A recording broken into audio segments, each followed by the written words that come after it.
حاضرین گرامی، میں بہت ادب کے ساتھ گزارش کر رہا ہوں بھائی رضوان فاروقی صاحب سے جو لکھنؤ سے تشریف لائے ہیں، آئیں اور اپنے کلام سے نوازے رضوان بھائی۔ میں یہ سچ ہے عوام کم ہے، لیکن میں وعدہ کرتا ہوں انشاءاللہ آپ کو اتنی عوام میں مشاعرے بلاؤں گا۔ وہ کیا تھا، ڈی ایم صاحبہ کی خواہش تھی کہ میری موجودگی میں سنتوش دا کو پڑھوا دیا جائے۔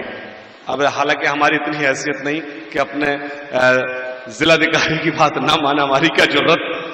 ظاہر سی بات ہے سنتوش دا گئے، عوام پر جانے کا اثر پڑے گا، بہت بڑا نام ہمارے بیچ تھا۔ میں رضوان بھائی سے مدد کے ساتھ گزارش کرتا ہوں، آپ تو میں آپ کے شہر کا بھی ہوں، کہ وہ آئیں اور اپنے کلام سے نوازیں۔ آپ لکھنؤ سے تشریف لائے ہیں، آئیے۔ مجھے غزل کا عرفان ضرور ہے، لیکن میں عرفان نہیں رضوان ہی ہوں، نام پورا رضوان فاروقی ہے۔ شیخ سماعت فرمائیں۔ جس تیزی سے آپ لوگ رخصت ہو رہے ہیں اسی تیزی سے میں بھی دکان بڑھاتا ہوں۔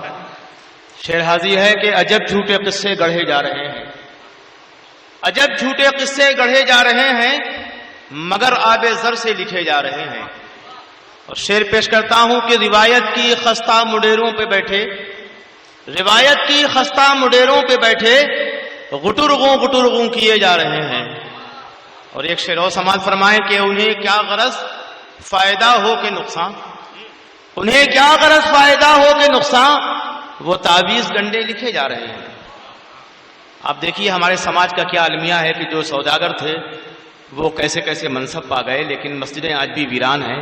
تو مسئلہ بابری مسجد نہیں بلکہ مساجد کی ویرانی ہے۔ شیخ سماعت فرمائیں کہ سیاسی اقتصادی سب اندھیرے دور ہو جائیں، سیاسی اقتصادی سب اندھیرے دور ہو جائیں، ضرورت ہے عمل کی مشعلیں ہر سو جلانے کی، مساجد جتنی ویراں ہیں وہ سب آباد ہوں پہلے، پھر اس کے بعد کوشش ہو نئی مسجد بنانے کی۔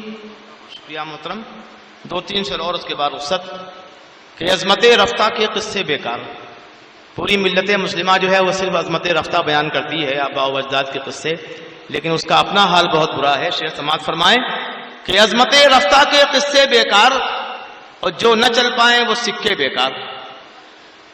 سالم شجاع صاحب شیخ سماعت فرما لیے، عظمت رفتہ کے قصے بیکار اور جو نہ چل پائیں وہ سکے بیکار، اور ہم نے قرآن سے روشنی لی ہے، ہم نے قرآن سے روشنی لی ہے، ساری دنیا کے فلسفے بیکار۔ اور شعر حاضر ہے کہ اس طرح بھی عذاب آتا ہے، اس طرح بھی عذاب آتا ہے، یہ نہ سمجھو کہ زلزلے بیکار۔ میرا خیال بہت ہو گئے، جتنے لوگ ہیں اتنی شعر میں نے سنایا۔ شکریہ۔